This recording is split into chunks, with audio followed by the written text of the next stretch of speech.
Hey, you there. Thank you for watching, and welcome to Force Lines Forever. Today I have a 7v7 custom match here on the most amazing Roxas map generator on Chaos Saturday. So without further ado, let's go ahead and introduce our teams and our players. We'll start with Team 1 on the northeastern side, we'll end with Team 2 on the southwestern side of the map.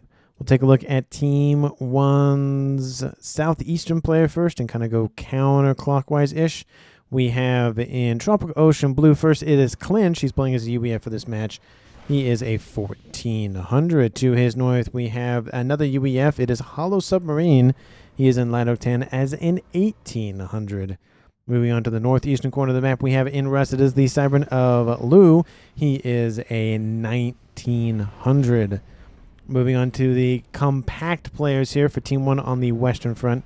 We have in Royal Blue, it is Karimm. He's playing as a 1600, again as a UEF. Very blocky water, I will note, in that little patch there. To his southwest, we have as a UEF as well, it is Yojih. He is an Imperial Gray as a 2200. He is the highest rated player on Team 1, and he's tied for the highest rated player overall. And then rounding off Team 1's western front, we have Kulvoni.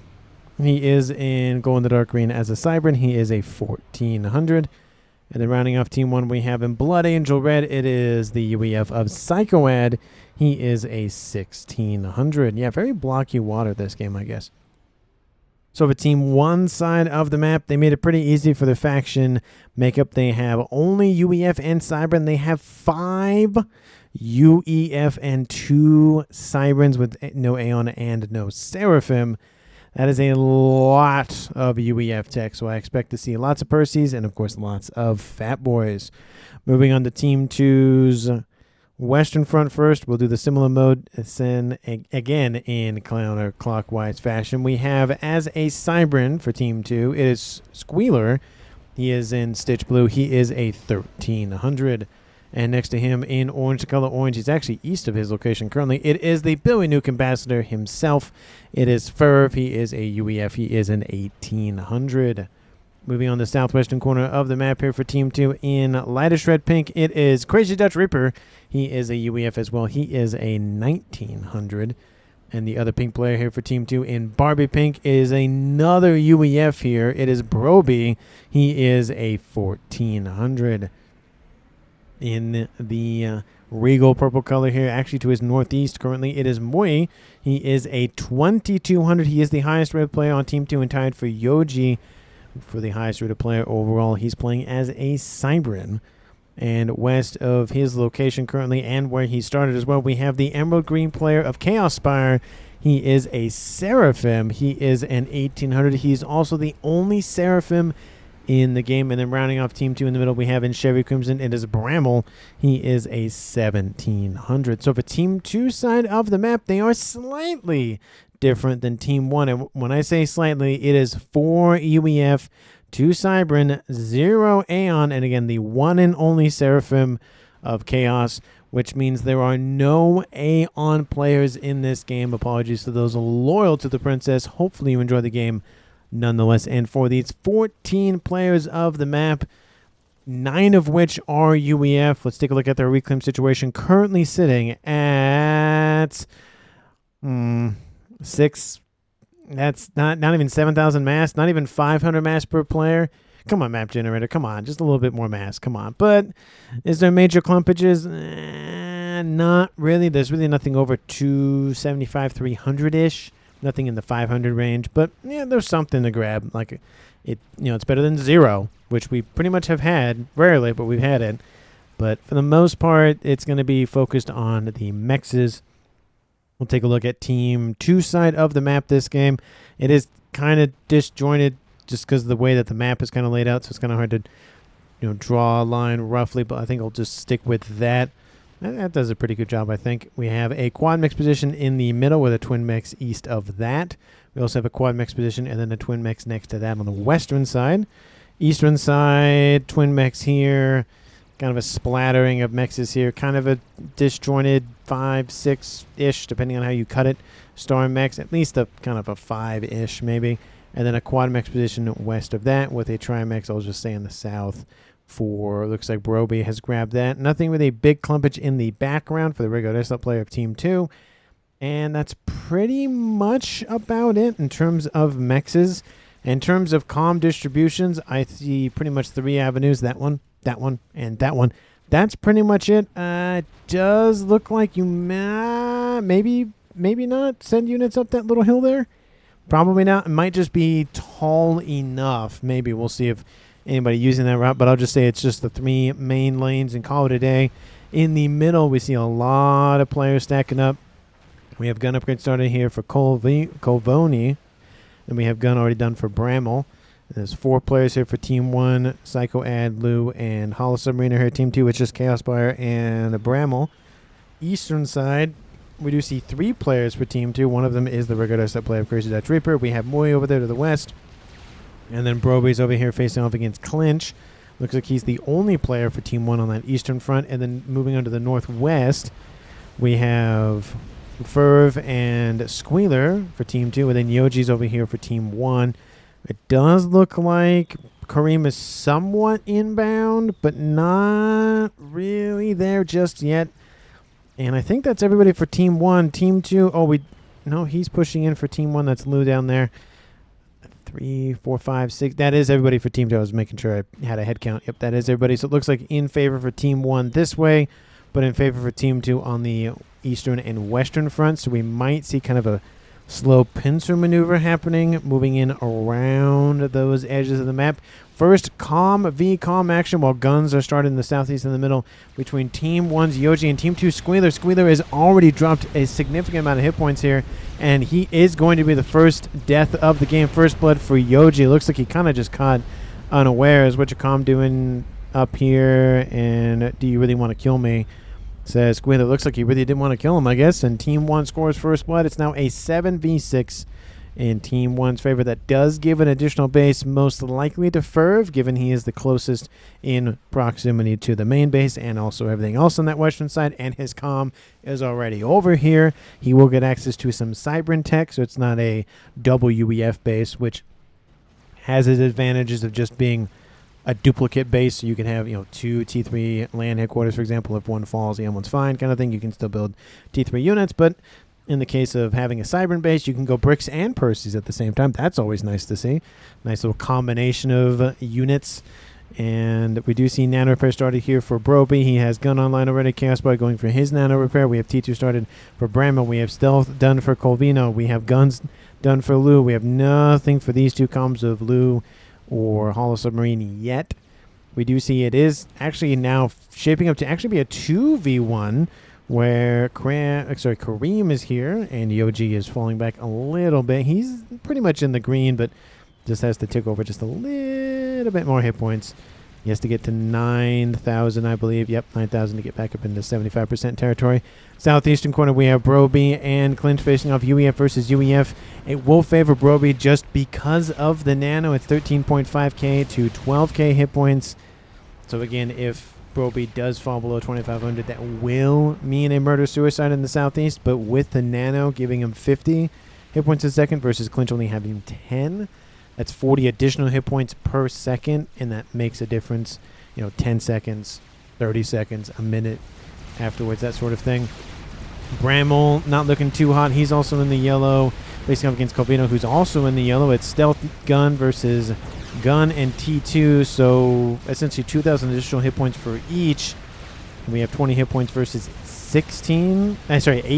So a little bit more regen here for Team 1, but not by much.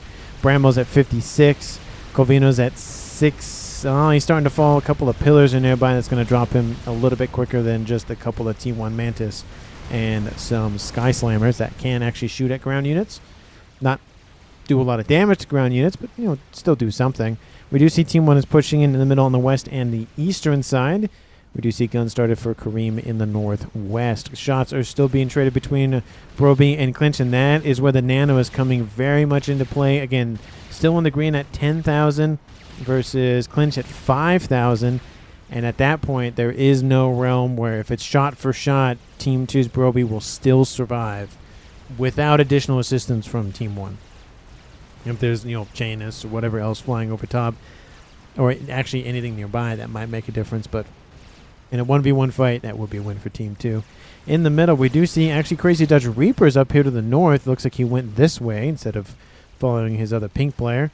And we do see that units got over there. I don't know if they can cross or they were just transported over there, but actually, you know what? They probably were distance built over there. That actually makes way more sense. He has no upgrades online, but he is trying to establish a nice little, not fallback position. What's the surprise attack? An ambush here for Team 2. I'm trying to look for the words. We do see T2 started for Firv. Billy Nuke possibilities here for him in the northwest.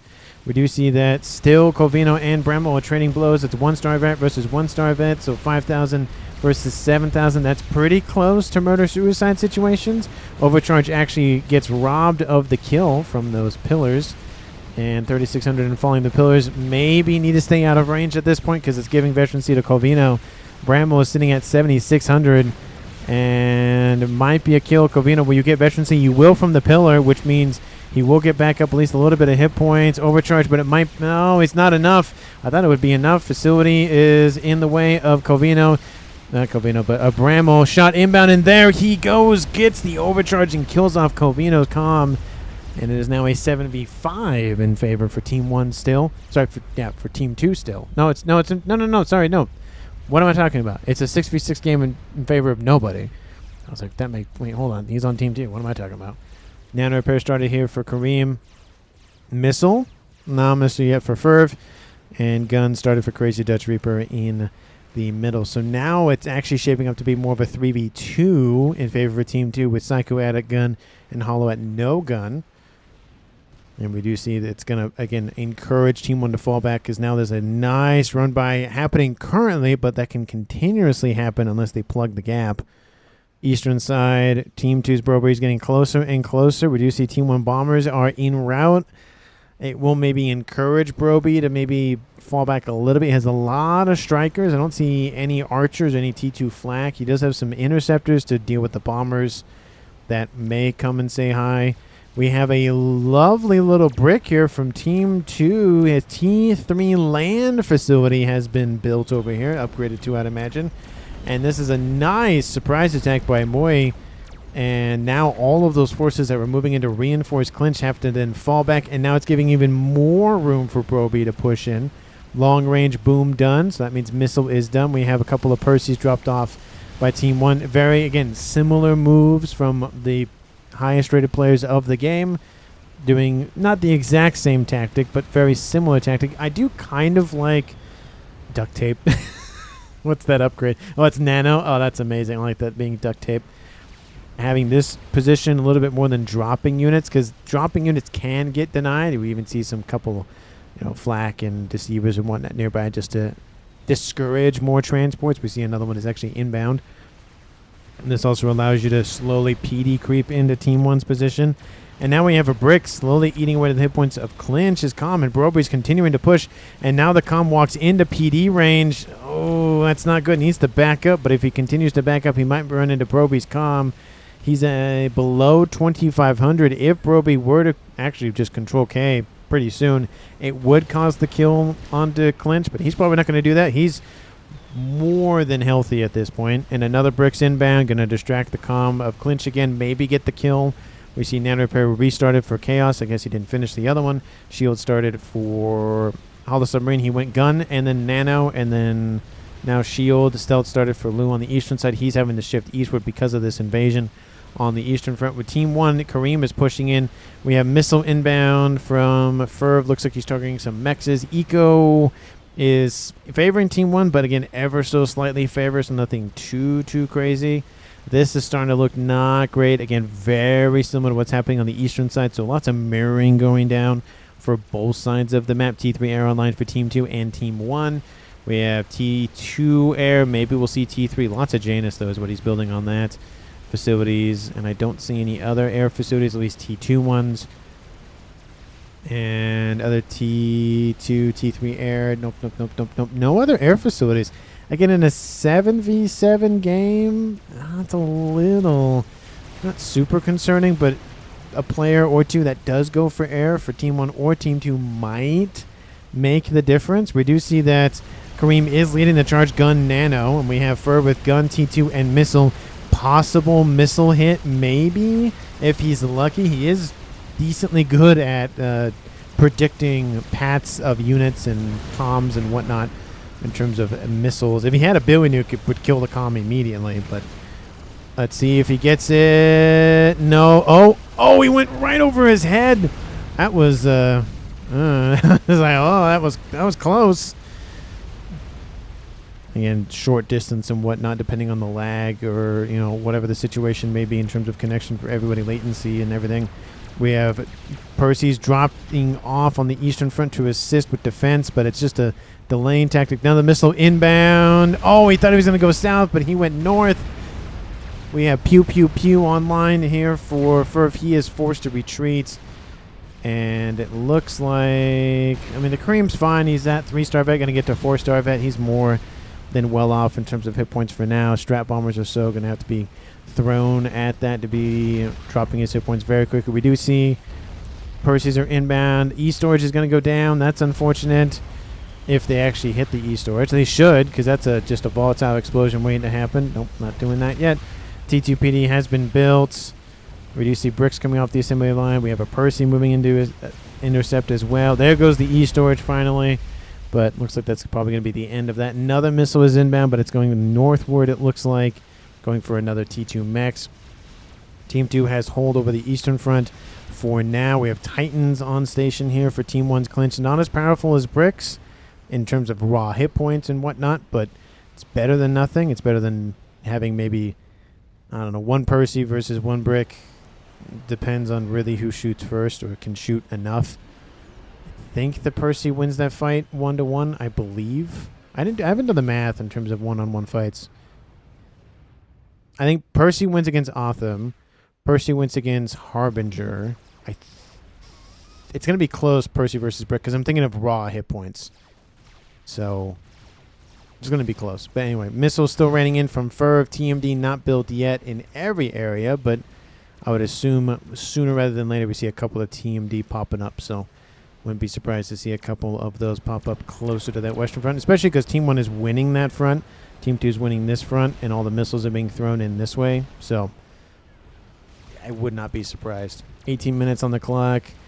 Nobody's cracked 200 mass a second yet. We do see that the middle player of Psychoad has double base for Team 2. It looks like it is Firv. Again, another Percy drop killing off Mexes, targeting the player that has double eco. That is hurting him on that western front, continuing to allow Team 1 to dominate. And now we have ASFs over the top. Percy's being hit by Scorcher Fire, literally and figuratively, in terms of Scorcher Fire. Literally being hit by fire, and actually, I guess that's literally and literally, because they're getting hit by fire in terms of just the general being shot at or bombed, and then we have fire in terms of like they actually throw fire. So I guess it's, yeah, I guess that makes sense. And somehow that makes sense. The advanced nano started for... Okay. Who's close? Ooh, that... he does have shield. That'll help a little bit. But advanced nano with splash? Ooh, that's a lot of damage. And we have one little Janus running around, going after engineers producing... Microwave. Those engineers are just not getting a break. Lots of them did get killed off. Interceptors finally catch up and kill off that Janus, though, but did slow down the production of that Monkey Warp, which is almost done, to be fair.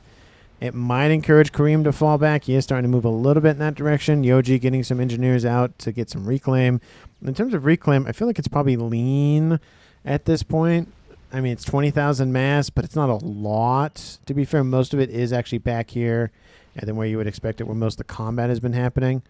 But in terms of total mass accrued by reclaim, it's 44 and 39. Really not a big difference one way or the other. Total mass accrued, I mean, it's essentially that lead in reclaim, barely for Team 2. I mean, look at that, 4,000 mass pretty much, separating both teams, the teams. And now tac missile started for Brammel. Shield started for Karimm. And again, splash, gun, and advanced nano is online. I should say regular gun and splash gun. And the comms, it fell a little bit further back, but not by much. Team 1, you have any eyes on this? You do see where the comms are. We do see that it making a comment about Splash, so because they saw the arm being upgraded. The likelihood it's either region or Splash. And they're just taking the bet of it's probably Splash. And it is a 6v6. Transport is making its way through. It has Percy's or bricks. It has bricks on board. And immediately opens up and rips some holes out of those Percy hull plating. We do see Overcharge came in, killed off 2 bricks. Nice job by Lou. Another Overcharge kills off another set of bricks, and that is a dead amount of bricks for Team 2. It was a lovely attempt by Moy, but could not get the job done. He got some nice veterancy. I think he got either 2 or 3 stars just from that one attack. And here comes the comm of chaospyr. 40,000 hit points on board. He does have some reinforcements in some Ilshis. Not a lot of hit points total for that, especially at, Percy's, Parashield, T3 mobile shielding, for which he already has, but they're back here. Looks like they're trying to get up there at least. And he's going to full send at Ravagers, it looks like, are online for Team 1. Again, he could have more hit points. He's now an actually 3-star vet. And there goes the hydrocarbon. That's gun. That's 100 power a second, but it's still something. Percy's being... he has to be careful. He does have advanced nano, but that doesn't mean he's invincible. Shield does get denied. And Overcharge comes in and wipes out 2 Percys. The nice grab there gets him up to 4-star vet, back up into the green. We have bricks inbound. Looks like dropped up by Moy, or even just went this way. We have forces engaging to the west between the 2 red players of the game. chaospyr ripping apart this front line base. Not going to last much longer, to be honest. Ravager is just nailing that comm. But again, 250 regen. He's at 5-star vet. 50,000 hit points. It's a lot of hit points. And honestly, he's not really losing them that fast comparatively with how much damage the Ravager puts out. You just got to overkill that comm. When he has 50,000 hit points on board, he has 250 regen, just to overkill it. Just throw everything in the kitchen sink at it, and probably going to get it. But HollowSubmarine and chaospyr are trading blows again. He has nano as well, but it's only 56 versus the 250. But that's total hit points versus, regen is kind of split between the shield and the hull plating of the comm. T2 max, not destroyed, but it's not terrible. It's only 6 mass a second, 6-ish mass a second at this point. Team 1 and Team 2 not that far apart in eco as well. Western side, there it is. I was going to say, I think I see the Monkey Lord, and there it is. Firv kills off Karimm. I was like, I knew that Monkey Lord is going to come into play unless Karimm falls back. And Team 1 knew about that Monkey Lord, so I don't know why he stayed there. I mean, it is not really that damaged as well, so I'm kind of surprised he didn't get more Percys to try to 1-tap or even 2-tap the thing. Or even try to 2-tap it maybe with an Overcharge and do enough damage. But that is a kill for Firv. Not with Billy Nuke yet. And it is now a 6v5 now in favor for Team 2. First time in the game. They were in the lead because Team 1 got first blood on Squeeler. I think that was Yojih who got it. Yojih inherits Squeeler's base. He has Fat Boy online. Mikey Wood coming online for Psycho Ad. Rearguard air slot. Upgrade. I thought that was a nuke. That was a shield. No.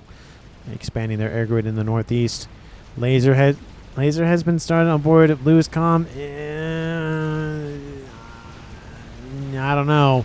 I mean, maybe to stop the push of Team 2, but he might die in the process. There's not an overwhelming amount of bricks or Percys yet on this front, but I mean, the shield for the comm is already kind of gone. Scorchers help out a little bit, but honestly, not by much. Maybe he helped kill off a brick, but Clinch is losing hit points. Oh, he does get some veterancy, though, to stay alive a little bit longer. We have reinforcements from the west from him and from HollowSubmarine. I'm going to keep track of his comm. I'm just making sure we watch out for chaospyr because he is somewhat still near HollowSubmarine. And Clinch, he's falling back behind the Percys. This should be enough Percys and Titans to hold off. Whalers are inbound as well. So it was close, but he almost died. Team 2 doesn't get that other kill, but we will see. Chaos is continuing to push. It is dangerous. The closer he gets to Team 1's middle and backline and whatnot, the longer it takes for him to get out, unless he has a transport, which, given that air is flying somewhat nearby, probably not the best idea. We've seen crazier things on the channel, to be honest. And in terms of Air Forces, we have, that is not the right player. That's the right player. 73 for Team 1, and Team 2's CrazyDutchReaper has, okay, so slightly in Team 1's favor, but honestly not by much, and that is Cybrin versus UEF in terms of units, in terms of like the Wasp versus the Gemini. Couple of spearheads remain. Actually, there's a couple more of them here for Team 2 over here as well, or for Brobey. But again, Team 2 has full control of the eastern part of the map, at least that section. Team 2 now has regained control over here for now. No mexes yet, but working on it. Mikey Lord is ripping stuff apart. Looks like frontline facilities are being knocked out. Almost that 3-star vet. He might get it with a couple of Percy kills. He does get 3-star vet at least. His name is Albert. I guess Einstein, or another Albert. That's the only Albert I know from history that I can name off the top of my head. And Clinch is almost got his shield back online. His comms, hull plating is a different story, though. We do have chaospyr starting to hold the position. Engineers nearby for Moyo getting hit just because I guess they're trying to hit chaospyr. Actually, the engineers might even be targeted by those scorchers. We have a couple of Percys dropped off, very similar to what Yojih did earlier. And that Monkey Wood somehow is still alive. It hasn't returned like other characters in other universes and whatnot with no explanation whatsoever. Just, yeah, he came back. We don't know how. Lame. Anyway, Percys and Bricks inbound from Team 1's Psycho Ad chaospyr moving to meet them again. I don't think it's enough damage to kill him. It's enough damage to severely weaken him. We do see whalers are inbound. They're going to target those snipers. Definitely a nice grab there. They're kind of out in the open with no AA coverage. chaospyr is also out in the open with no AA coverage. He has some shielding, but again, that is the danger of being that far forward, especially 26 minutes on the clock. Somebody's going to try to snipe him sooner rather than later. That FAF boy is inbound. The ASFs might just have to engage. Again, one shield is down, trying to hide the other shield underneath the second shield, and he's not doing terrible. ASFs, we do see a couple of them actually online for Chaos. He has his own little air grid, I guess. Starter actually maybe transferred over. He doesn't have any ASF producing facilities. And Strap Bomber hits the shield, doesn't kill him. Again, still weakens him. He's at 45,000 hit points. Transport gets kind of close. Probably not the best idea, but keep him around nearby. Looks like he had parashields or deceivers maybe online. And there, chaospyr actually control Ks because the ASFs from Team 1 were underneath him. Again, it is a bold play, but it does kill off a lot of ASFs, and Team 1 was winning the air game at the time. But here comes Clinch. He's killed off as well by Team 2's combined push. And actually, HollowSubmarine is inbound. He might... I was like, he might think, I'm going to go that way now. I'm not going to go that... He's like, I'm going to go help Clinch. I am not going to get there in time. I'm sorry, but get out of there. Team 2 is at 5 players left. Team 1 is at 4. So it was a slight tie, but now it is back in favor for Team 2. Looks like Yojih is on, again, double base. And it looks like HollowSubmarine's on double base. And then we have Psycho on double base. So essentially the frontline players have double base. So 2, 4, 6, and then 7 being Lou in the back. On the eastern side, looks like it's double base for Moi. And then double base for Firv. And that'd be 2, 4, 5, 6, 7. Yeah, edge of the map. But Team 1 launching an all-out assault right down the middle. Team 2 really doesn't have much to defend against this. It's a nice piercing attack from Team 1. We see engineers actually on station getting facilities for more engineers and getting reclaim as they go. So nice moves there from Psychoad. Eastern front's not looking terrible. The laser and cloaking comms, so he did go for cloaking, is proven to be very effective. But the missile is actually not focused on anything else but the headquarters. Actually denies it for HollowSubmarine. So no more Percys for Team 1's eastern front. But hey, psych, he has another facility back there. So never mind. That is, again, the benefit of having 2 bases very close to one another and having the same tech in those bases. It allows you to like have 2 facilities built by one player and built by the other player. And if one dies, then you're still good. And that Fat Boy attack is still inbound. Monkey would split off to go westward. Team 2, I mean, they have a lot of engineers, but those are not Othams. And we have a Fat Boy online for Team 2 now. Now we see Cougars. We see a decent amount of bricks, Percy's, Parashields. There are some mexes that Moi is going to lose. Team 2 has been ecoing very hard. 2K to 1.3. I think that's authentic, not power related. That is not great, but it is authentic eco for Team 1. Drop bomber over the top, and Firv gets sniped by those strats. As I was like, oh look, there's stuff over, and he's dead. And Firv is defeated by Yojih. So that is now a 4v4 game, tied up once again. Looks like most of those strats were dealt with. There was some Janus in there as well. But Team 2 loses the Billy Nuke Ambassador. I feel bad because I feel like the last couple of games I've casted him in, he has died really before he gets the Billy Nuke. I can think of one game where he got to, I think, either end of the game or pretty darn close to the end of the game. But like all the other games that I've casted him in a while, he's just doesn't make it. I kind of feel bad. Because it's like he's not getting the Billy Nuke, and it's like that's what he was known for. That's what he is known for, I should say. And broadswords. He is the Baron of the broadswords, or broadsword Baron of the broadsword, something like that.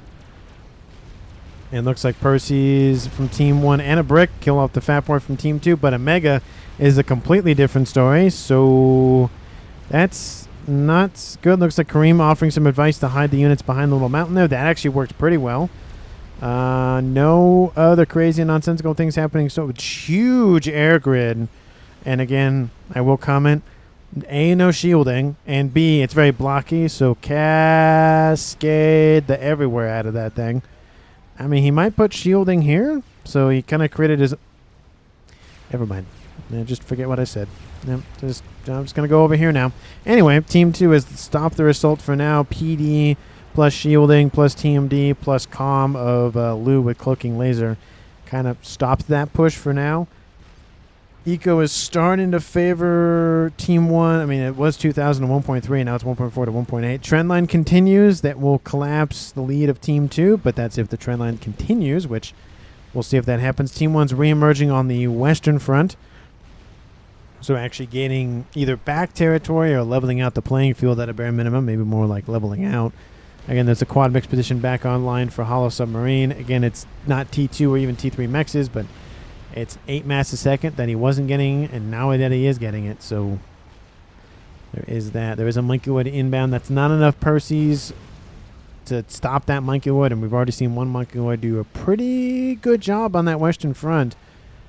So he might just go, just maybe full send it. He has T2 air online. He's not going to go for T3 yet. He has another Fat Boy. No big ticket items yet for Team 1. I'll check on Team 2 in a second. Smaller air grid, but he's getting more mass fam, so he's trying to scale very quickly. He's at 385. That's a player of Lu in terms of rear guard air slot. We have CrazyDutchReaper at 417, so actually not that bad of catching up to do that Team 1's Lu has to do in terms of mass per player. In terms of leaders, we have Brammel at 545 because he's on triple base. That helps. And then Brobey and everybody else on Team 2 is at 400. Team 1, it's Yojih almost at 500. And then we have Psycho at 400. And then Lu is almost there with HollowSubmarine. Again, he's kind of being hit pretty hard on this eastern front. And as a reminder, Yojih's on double base and Psycho Ad's on double base. So it's kind of a little bit off in terms of, like, oh, he's on one base. That's why he's producing so little. Like, that and the fact that he's being bombarded a lot. We have gunships. Are they going to go? No, they're going to get caught by Team 1. I know they are. And because that... Oh, no. They see the ASFs push in. Again, they're trying to dangle that little carrot so that ASFs from Team 1 get distracted and then they can win the air fight. Didn't work this time, but it has worked multitudes of times. And I just noticed it's still -1. So I'm going to bring that back up to 0. And again, 31 minutes on the clock. Team 1 has lost 3 players. Team 2 has lost 3 players. Clinch, Karimm, and Kulvoni for Team 1. Firv, chaospyr, and Squeeler for Team 2. As a reminder, Team 1 started with 5 UEF commanders. Team 2 started with 4. It's 3 left for Team 1 and 3 left for Team 2. 1 Cybran each, so there's still telemeasure opportunities for both teams. And then no Sarah from Com for Team 2 because it was only chaospyr. And he actually controlled Cade. Some may call that a kill. Some may not call that a kill.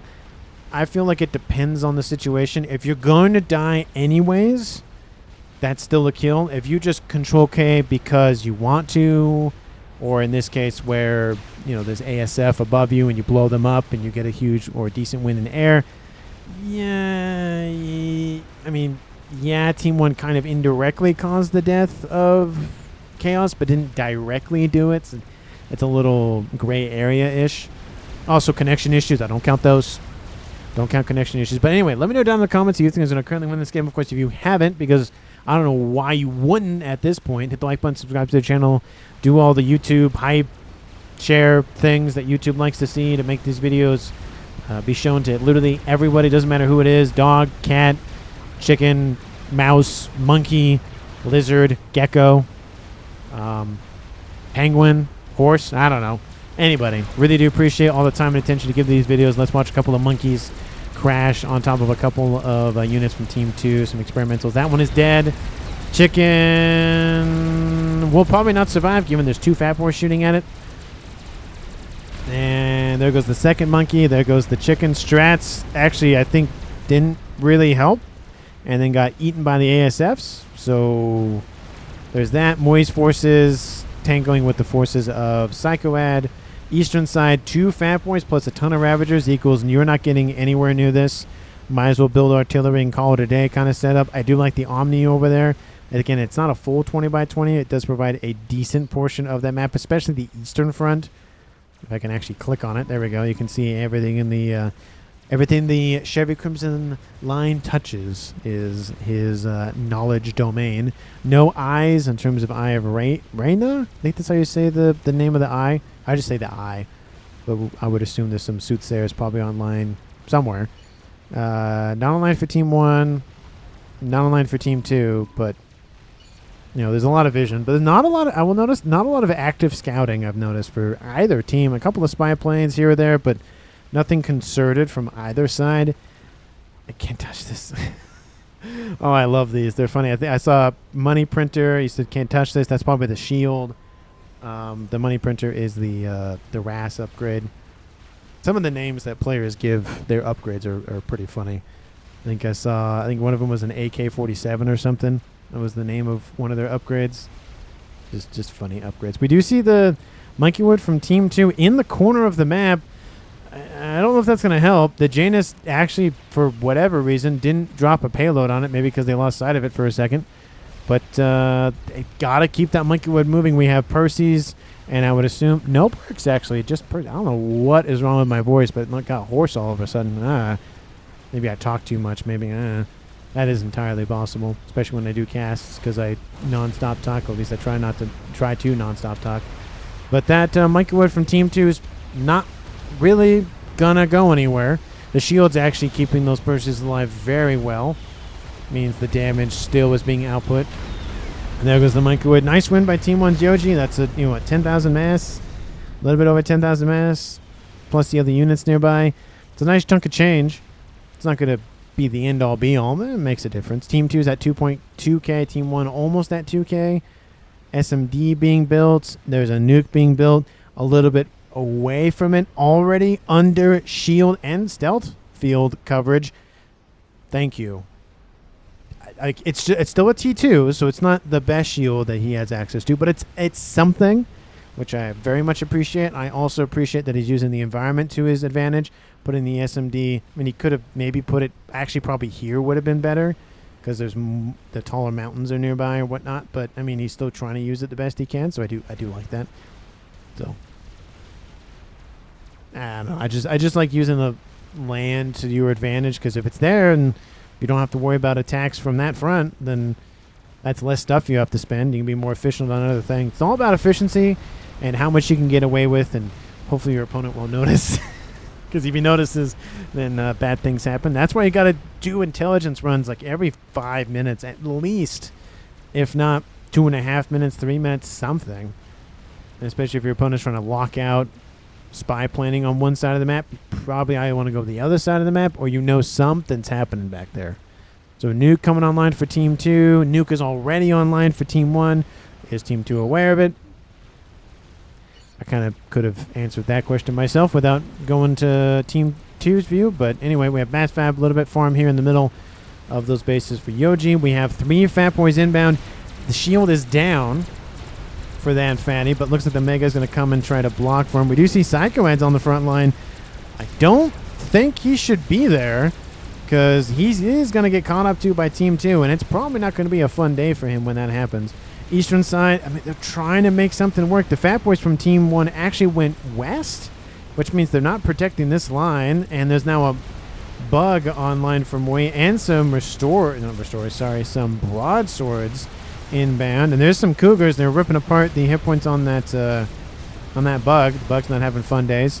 They just really look at that. I want it. They're like, I want to kill off that bug, but I know they're like, if I know I do that, then the ASF's gonna come from Team 2, and it's not gonna be a fun day for me. So it's just those Fat Boys on the ground are just kind of being the unfortunate victims of just not being able to push in, and especially with ASFs, I think favoring Team 2 at this point. 230 plus versus lose so about air dominance territory for Team 2. They have a chance. It's just so close.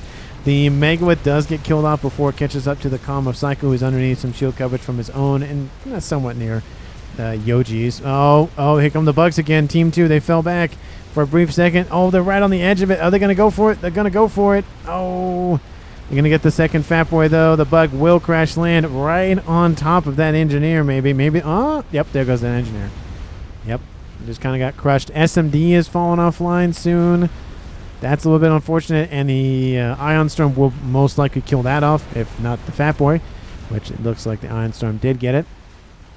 Western Front's pretty much just stuck on the western side like that. There's really no movement one way or the other. There are some forces kind of running back and forth, but Team 2 has their own Perseus lining up, so it's going to be trading at a bare minimum, if not just outright just staring at one another and just not really going anywhere. I do think the game is going to try to start being long-range tactics, especially because look at the map control for Team 2. It is over 50% at a bare minimum, and I know the map looks a little weird. I mean, even at the beginning of the game, I thought it was a little weird. This is not the middle of the map. And I'm like, this is the middle of the map, right here. Nope, this is the channel that the middle of the map is in, and so Team 2 owns essentially the entire middle of the map, which it does suffer a little bit of loss of mexes here. So it's not the end of the world. There's also mexes here for Team 1 as well. So they are losing out on a couple of sets of mexes. Nothing too bad. Fat Boy's going to die. But again, the eco 2.5 to 2.3. Team 1 is trying to keep up in the air game and in the eco game. That nuke might be one of the most important nukes of the game. Well, usually the first one is the most important. But SMDs are loaded pretty much in every location, and actually, of course, protecting the stuff behind them. There is not an SMD over here, so this set of bases might be a target, and that nuke is definitely having line of sight onto those. Ping any SMDs you see. Looks like, again, he's making the comment that he has nuke. It's half loaded. He is assisting it maybe a little bit more than his opponent. I'd say it's about even, maybe slightly in the Cybern's favor. We do see another bug is online. Shields are not looking good for any of these fatties, and this fatty's not looking good because it has no shield at all, and that Fat Boy is DOA. Get that thing out immediately. The ASFs are not nearby from Team 1 to be able to take it down, but no sense in losing another bug. Team 2 starting to secure that reclaim field. Again, there's a lot of mass on the map now. It's probably about 200,000, I'd guess. 230, actually, in terms of available. And most of that is, that's essentially, it's just right here. And then, there's that clump up there where that Monkey Lord is. And, there are some hot spots in other places on Team 2 side of the map. But this is the big spot right here. Multiple Fat Boys, Megas, the Bug, Fatties, that sort of thing. There's a lot of potential, and we have the first nuke from Team 1 inbound to the middle of the map, trying to target those fatties from Team 2. But the force from Moy is continuing to push, while some of them are staying still. Look looks like the comment by chaospyr. It looks like maybe talking about line of sight or something, but the fatties are still moving. Billy Nuke lands on top of that force from Team 2, so that would probably be... HollowSubmarine has Billy Nuke. That fatty is dead. The transport is dead. No, it's not dead. Kaboom. People saw that, right? That Continental should be dead, right? How is that thing not... It's not even damaged. That's odd. Huh. Anyway, Corsair's over the top from Team 1. Going after the Chicken Knight Surmise. There is the Calm of Lou nearby. He's going to help out a decent amount. There's a fatty being built. That will probably get not almost denied. Almost gets denied. And Nuke online for Team 2 yet in terms of being loaded and ready to go. Almost. Eco 2.9 to 2.2. It's starting to favor Team 2 even more now. And now it's starting to get pretty high numbers. ASF's starting to move in. Looks like kill off some strat bombers that also were there. And again, Team 2 is just pushing in territory. Billy Nuke lands on top of both fatties. Nice grouping there of the Billy Nuke, but we have Corsairs inbound. That's probably going to kill off one of the two. 100% kills off one of the two. Is it enough to kill off the other one is the question. No, because they already fired their payloads of missiles, and most of the Corsairs are definitely not going to get a second pass. But we see the frontline defenses are slowly collapsing. But one Fat Boy gets killed off and two take its place like a Hydra. And the air fight happens. It's kind of a weird. They're not doing the spinny spins. They're kind of just running straight at one another. And, yep, that's a win for Team 2. Very handedly, I might add. That's probably closing in on 100 ASFs. It'll be about that before they're done. Yep. So air supremacy for Team 2. They don't own the air just yet. That's 200 plus ASFs in their favor at least. So they're working on it. He's getting there, but he's not there just yet. Again, there are some remnants of spy planes, ASFs for both teams. So it's not like it's entirely in Team 2's favor. There's a little bit of ASF still in line. Another Fat Boy is dead. I mean, they're trying to really push in and kill off those artillery emplacements. The Ravagers, I mean, they're not something to be really worried about at Fat Boy ranges. It's the artillery. That's the main focus. Missiles, yeah, they are. They shoot at targets where they were, not where they're going. The artillery does do a better job of shooting where they're going. But another wave of Corsairs are inbound. So, honestly, Team 2 needs to move up the AA because that's another dead fatty waiting to happen. There's already two here. There's going to be a number 3 here. And there it is. Yep, that was going to happen. Lots of interceptors here, and honestly, they're not doing bad work. There's a lot of them, so it helps. But from 2 to 1 to 3, back to 1 again. I mean, there's reclaim, but it's just trying to push that front line on Team 2 is looking pretty bad. And now we have a freezer of fatties closing in on 2 full freezers of Fat Boys. I mean, that sounds pretty good right now. Ice cream always sounds good. But 5 Fat Boys online. There's 1 over there, and that's not a freezer wall yet or a fat wall yet. That's essentially a double digit. And once you have 10 Fat Boys, just push. Just push. You can afford to lose a couple of them. Not all of them, but a couple of them. Nuke is online. Isn't fired yet. Moy has laser. Does he have... He has cloaking, not teleporter. And Team 2, 2.9 to 2.5. Team 1 is still catching up in eco. Did Team 1 go anything longer range? No. Lots of shielding, lots of hives, it looks like, but nothing other than just a nuke. No artillery, no game ender, no nothing, which is slightly unfortunate, but maybe there's a gentleman's agreement ahead of time. Who knows? Again, there's some communication in chat, but there's not a whole lot. So it could easily just be there in a voice call. Again, in a 7v7 game, I kind of might want to be in a voice call just because trying to type and trying to talk to one player is kind of frustrating. Like, hey, you, do thing. Versus trying to type and then at them, and it's just lots going on. Especially at this point where every second matters. Every millisecond action per minute thing matters. Another Fat Boy dead for Team 1. Fat Boy for Team 2. A lot of them don't have shielding. What is going on with Brammel's power? It's fine. They just keep getting hit constantly by Team 1. And that fat boy is now dead. That fat boy is now dead. So 2 of the 5 are now dead. It's back down to 1 freezer of fat boys instead of almost 2. Bowie Nuke lands, I think, on the reclaim, to be honest, and there's bricks actually holding position, so looks like it was a nice grab nonetheless. There's that one last fatty for Team 1. That's gone. Strap Bombers over the top. Almost kill off that one. There's another Corsair. That's not going to be enough. Not one of them. Oh, actually, it was enough. Oh. I thought they only did like 1,500 to 2,000 damage. I didn't realize they did 2,500. Huh. But now it's down to 2. There's another one inbound to replace it, but still.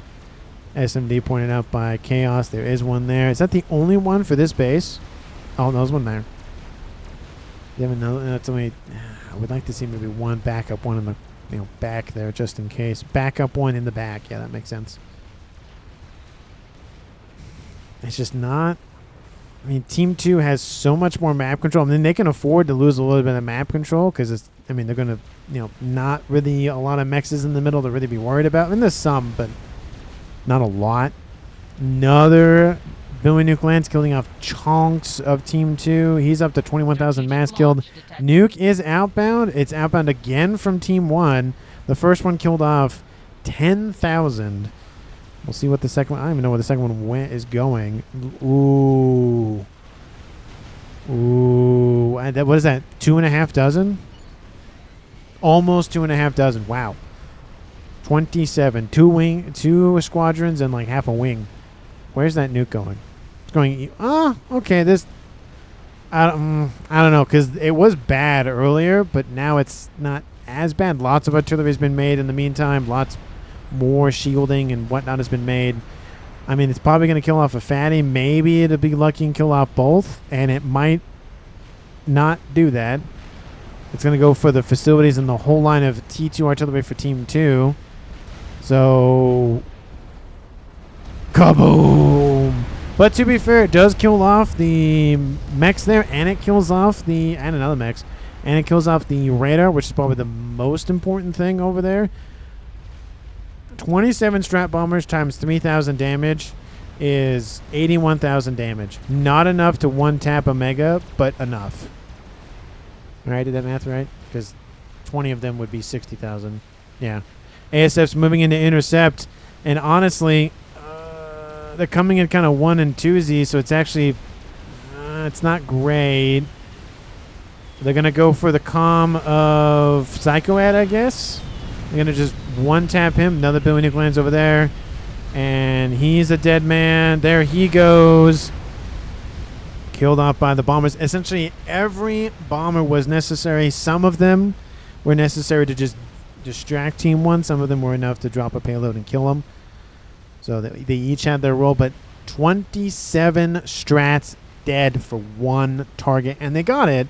And ASF's killed in the process. That's a lot of dead ASFs, to be honest. Look at all that. Look at all that reclaim. That is nuts. In terms of total mass on the map, 250,000. We do have attacks on the western side. It's now a 4v3 game. The APM might start be hurting Team 1 at this point. Where's look at all the 1,000 wrecks. Those are all the strategic launch detected. Another nuke inbound, this time from Team 2, going after the fat. He's trying to open somewhat of a door, at least keep the door semi-closed, maybe. And does he have another nuke loaded? He does have another one, so he's not playing his full hand yet. He does have, one more to play with somewhat. As SMD there, that barely got loaded. That would have been a nice target to wipe out that eastern front and just weaken that side, and that would really put a lot of pressure and not allow Team 1 to kind of coagulate forces and defenses right here. They'd have to go, over here and over there and over, all the other places. This might get nuked. Strategic launch detected. And Nuke is inbound from Team 2 once again, I'd imagine. And Nuke is inbound. Oh, the fatties are moving. Spam Nuke this probably. I mean, you can. There's 2 SMDs, 3 and 2 loaded. He might get 1. He might get lucky and get 2. But he's going to get at least 1. He only gets 1. Kaboom. He wipes out 1. It's better than nothing. Another nuke is inbound. Was that it? That was another. Oh, okay. I thought somebody would do it. I just didn't notice. Moy's doing it. I was like, somebody's going to go for game into it. Like, somebody's got to do it at this point. And Nuke's going westward. That's a nice grab. I mean, it kills off some mexes, kills off a Omni. It's not very strategic in terms of, like that's where like his T3 landing quarters is, or his artillery, whatever the big ticket item is. But hey, it's a chunk of stuff. It's going to be kind of hard, a little bit harder for Team 1 to defend over there. That Megawith is almost dead. Here comes the nuke. Kaboom. Again, couple of mexes. Again, very similar to what we saw over here. Couple of mexes. Omni. Like, intelligence gathering is kind of big at this point. Team 1, Lou says GG's. And Team 1 does not have the infrastructure to be able to fight back against YOLOs. They don't even know where it is. Team 1 may notice that it's a YOLO. Team 1 may not notice. Again, there is some spy planes, but they are kind of getting denied. Another nuke is inbound. There's a control K from Yojih, it looks like. I think he saw the writing on the wall at this point. I think once he heard the other nuke go off, he's like, I'm done. And that nuke is a little under half loaded. 63,000 mass, though. Pretty good nuke launcher. But the YOLO might be online long enough. I don't remember when the game exactly ends, but Team 1 might control K before then. It's 2 players left. It's 4-2 advantage in favor for Team 2.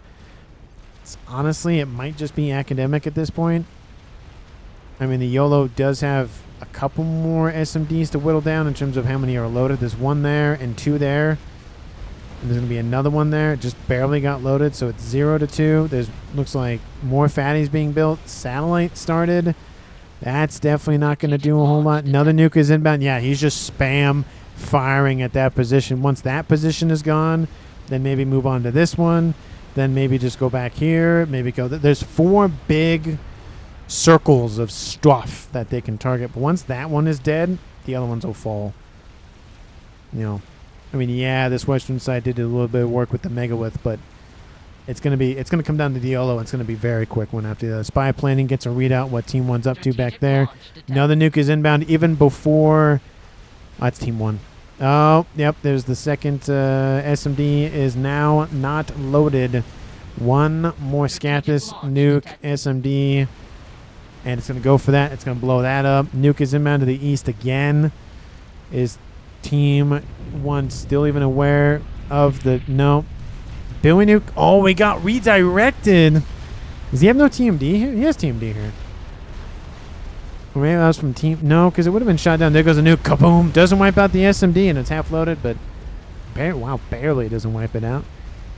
Billy Nuke landed on the shield. So either it hit something in the air, but it looked like it impacted on the actual shield. So no. There comes the nuke. Let's slow it down in all of its glory. Kaboom. Everything is gone in that double base for Team 1. And with that, it is just the beginning of the end. YOLO, says HollowSubmarine. That is definitely a YOLO. Lou is still hanging in there. 32,000 mass killed. Clicking laser comm. Another nuke. It's going to land here. SMD not hit, but targets the comm. Yeah, that's why the GG was called. Says Psycho. Or not Psycho, but Chaos. But why? I mean, but why? Why not?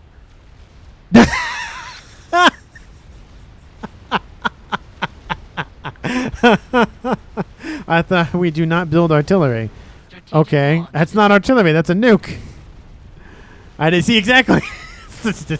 I mean, the game has been over for a bit. I mean, it was kind of trending in that way. It was a slow death. There goes the YOLO. There goes the comm. Maybe he actually got a control K off. And no, Moy did get the kill. I would spam sats instead of fats if I knew. Kaboom! There goes the eastern front. And now the middle is left. And Lou is the last man standing. And he gets out of there. He's like, nope, not staying here. And Team 2 wins the game. Almost 50 minutes on the clock. 49-37? 8? 9? Oh, no. It was almost 49-39. So, hey, there's... I would end the game faster if you spam... Oh! I would have ended the game faster if you spam Novaxes. That is kind of a thing that happens. Technically, Team 2 was doing it at the very end there with Brammel. But, I mean, the YOLO was, I think, already... either done or pretty much done at that point when he started firing and he was building no exit. But anyway, yeah, why not? Why not build artillery? Or sorry, why not build a YOLO? Because why not? Oh, that might be the Oh, that might be the text for the thumbnail. But anyway, MVPs for me. I mean, I don't know if there was one standout-ish player, to be honest. I mean, the YOLO did expedite things for Team 2, but I think like chaospyr said, the game was kind of already trending that way. I mean, like I talked about, Team 2 had, more than 50% of the map. They were leading eco for a while. So it really only came down to, can Team 1 just honestly survive? They did build an T3 artillery and almost finished a Scathis, but they knew at that point it was over. But they did get a T3 artillery, which again, the T3 artillery would barely have hit the YOLO. Yeah, because it's right there. And Team 1 had no idea where it was. Like, look at as an example. This is what Team 1 knew about Team 2. They didn't know, honestly, anything. That's how long that scouting did not take place. Like, that's his air grid when they saw it last. That's it now. It's a huge difference. So PSA constantly, if not semi-regularly, at a bare minimum, send intelligence, whether it's with a satellite, whether it's with an eye, soothsayer for closer range stuff. There's something to get some vision on the other side of the map, because again, surprise YOLO goodbye may have been countered by SMDs, because we've seen it. We've seen games where one team is building a YOLO, the other team sees it, immediately spams SMDs, and actually wins the game because the Nuke kept targeting the same location, and B, just the YOLO couldn't do a whole lot else because they were building something else where those SMDs were. So it kind of was almost forced to target that. I mean, maybe it could have. Anyway, point being, that team won the game because they countered it pretty hard, and whatever team that was, didn't have a backup for the YOLO. But anyway, thank you so much for watching. I really do appreciate it. I hope you enjoyed it. Some of my rambling and slowing down games and whatnot. Hopefully you enjoyed that too. Again, hopefully enjoying your Saturday, weekend, whenever you're watching this, whether it be in the far-flung future or a day later, whatever the case may be. Thank you so much for watching. I really do appreciate it. I will see all of you in the next one.